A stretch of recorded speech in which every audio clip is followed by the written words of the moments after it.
Hello friends, good evening. Welcome back to my channel once again. Friends, जैसा कि आप सबको पता होगा कि एसबीआई पीओ प्रीलिम्स एवं आईबीपीएस पीओ प्रीलिम्स दोनों का एग्ज़ाम बहुत ही नियर है। एसबीआई पीओ प्रीलिम्स 2 अगस्त, 4 अगस्त और 5 अगस्त को शेड्यूल्ड है और आईबीपीएस पीओ प्रीलिम्स 17 अगस्त, 23 अगस्त और 24 अगस्त 2025 को शेड्यूल्ड है। पहले इस बार एग्ज़ाम पैटर्न के बारे में एक बार जानकारी ले लेते हैं। एसबीआई पीओ प्रीलिम्स का जो पैटर्न है, रीजनिंग और math 35 question, 35 marks 20 minutes each. English 30 question, 30 marks 20 minute each. तो इसमें कोई बदलाव नहीं हुए हैं। आईबीपीएस पीओ प्रीलिम्स की बात करें तो इसमें मार्किंग में थोड़ा सा मार्किंग के सिस्टम में थोड़ी सी अंतर आई है इस बार। इंग्लिश 30 क्वेश्चन, 30 मार्क्स 20 मिनट, इसमें कोई अंतर नहीं है। Quant 35 question, 30 marks and 20 minutes, ठीक है। Reasoning 35 question, 40 marks 20 minutes. इसमें इस बार ये होंगे कि कुछ ऐसे क्वेश्चंस होंगे जैसे सिंप्लीफिकेशंस के क्वेश्चंस, उसका मार्किंग थोड़ा सा कम मार्किंग होगा, 0.75, किसी में 1 मार्क्स, ऐसे किसी में हाफ मार्क्स। और इन्हीं में क्या होगा, पजल्स के वेटेज में बढ़ोतरी होंगे, ठीक है। तो अंतर तो कुछ नहीं है, कुल नंबर ऑफ क्वेश्चंस तो उतने ही हैं। तो अभी क्या करना है, बहुत ही एग्ज़ाम नियर है, तभी क्या करना है कि मेंस के बारे में थोड़ा भी नहीं सोचना है।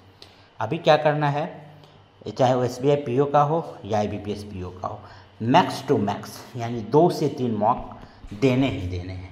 और सिर्फ मॉक ही नहीं देने हैं, उसका एनालिसिस, ठीक है।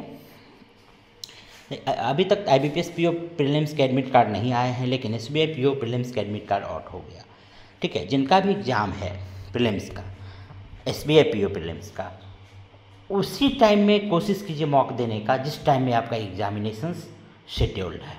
इससे ये होगा कि आपको उस टाइम में बैठने का आदत हो जाएगा। और जब मॉक देने बैठे तो ऐसे नहीं कि हाफ पैंट पहन लिए, टी शर्ट पहन लिए या गंजी पहन के बैठ गए, ऐसे नहीं देना है। आपको ठीक उसी तरह से प्रिपेयर्ड होने के देना है जैसा कि आपको एग्जामिनेशन हॉल में बैठना है, चेयर टेबल पे ही मॉक देना है और पूरी तरह से तैयार होकर देना है। पूरी तरह से शर्ट पैंट जैसे आप एग्जामिनेशन हॉल में जो कपड़ा पहन के जिस कंडीशन में जाएंगे, उसी कंडीशन में उसी तरह से आपको बैठकर मॉक देना है, ठीक है। एटलीस्ट 2 मॉक तो देना ही देना है और उसका एनालिसिस करना है। और ये कोशिश करना है कि एक बार में जो क्वेश्चंस 2 मिनट में बने हैं उसको नेक्स्ट टाइम 1 मिनट में बनाने की कोशिश कीजिए, अगली बार उसको 30 सेकेंड में बनाने का कोशिश कीजिए। मतलब जितना जल्दी क्वेश्चंस बन सके उतना अच्छा रहेगा, उतना ज़्यादा क्वेश्चंस आप सॉल्व कर पाओगे। और एक्यूरेसी को बिल्कुल नज़रअंदाज नहीं करना है। कम क्वेश्चंस बने लेकिन एक्यूरेट बने, ठीक है।